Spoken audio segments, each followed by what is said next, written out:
Hello, Provider Nation, from Washington, D.C., here at AHCA NCAL's annual Congressional briefing. Very pleased indeed to be joined by Pat Giorgio, the chairwoman of the board of NCAL. Pat, welcome to D.C. Thanks for coming. Thank you very much, Bill, for asking me. So, Congressional briefing, yes. Your focus this year, I mean, it's been building over the last couple of years, but it's, the refrain I keep hearing from folks is they want to talk as partners now with Congress rather than advocates. Is that effective? Has it worked for you, do you think? I think it's very effective, and I would say it's refreshing to come to Washington this year and talk about quality. That's our main focus, is quality. And so we are actually coming to Congress with solutions, not just asking for a handout. We truly have solutions, and I would say in the last year or two, we've really seen a change in Congress wanting to hear about our solutions and actually trying to work with us, so it's been refreshing. Now, you folks at NCAL just launched your own quality initiative, if I'm not right. And so tell us about that. I mean, what are the nuts and bolts of that, and how is it different, perhaps, from AHCA's quality initiative? It's very similar, but it is structured somewhat to those metrics that are more appropriate for assisted living. Having said that, though, so many of the metrics are similar as far as trying to reduce rehospitalizations or hospital readmissions within 30 days. That is one of our 4 quality initiative goals. Reducing the use of antipsychotics is another big thing.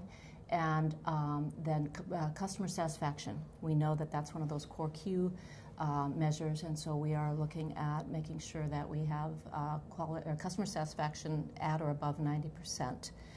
And I'm drawing a blank on the 4th one. You were going to, no, but I was actually curious, not just on the metrics, but the way you're achieving them and measuring them is, I understand you've launched your own trend tracker as well, right? Yes. What's behind that? How does that work? That is very exciting. The one thing we know is that in assisted living, it is a little more difficult because we don't have that automatic reporting system as nursing facilities do. So it's a little more challenging for us to gather that data so that we have benchmarking. But the one thing members tell us is that it's critical to have benchmarking data. We know that in today's world with ACOs and MCOs and with Congress, it isn't just a matter of telling your story about how good you are. You must have data to back that up, and we recognize that. So long-term care trend tracker is giving us that opportunity. We're going to be gathering those core Q matters that we know are critical for measuring quality improvement, but also we're going to look at some of the operational measures that we know are particularly of interest to assisted living providers, such as length of stay and occupancy rate and those things, in addition to the quality measures that I've already mentioned. And now, just so I'm clear, though, a lot of professions claim that they're measuring their own data, but what sets this one up? This isn't just hermeneutics, how many angels can dance on the head of a pin. I mean, you actually have the data.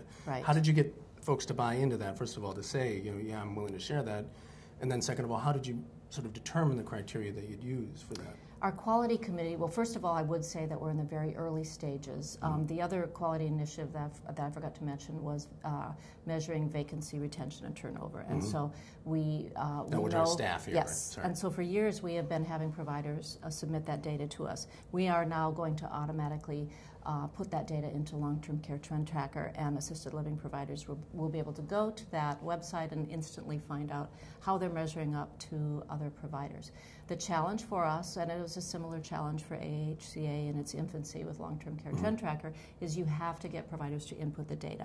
So we need providers, if they really want the data, and they tell us they do, that they want the benchmarking data, then they have to put their money where their mouth is and submit the data, because we don't automatically get it. We have to have providers send that to us. That's terrific. So last question, and I appreciate your time as ever, but on the question of the data, when you're having folks input it, even though it's early in the system, are there any surprises that you've seen so far? Is there anything that sort of stands out? You're doing better here than you thought, or there's a trend that you didn't think you'd spot?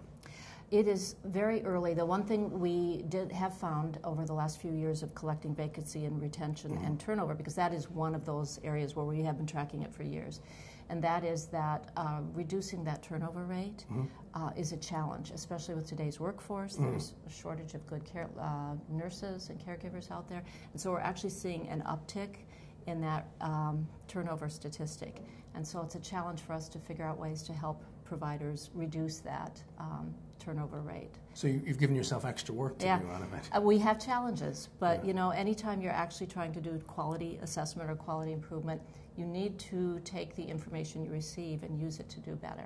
And so to learn from mistakes, learn areas of concern. And again, by having the actual data, we're not just guessing what we think providers want and need and what the customer wants and needs, but we're backing that up with research.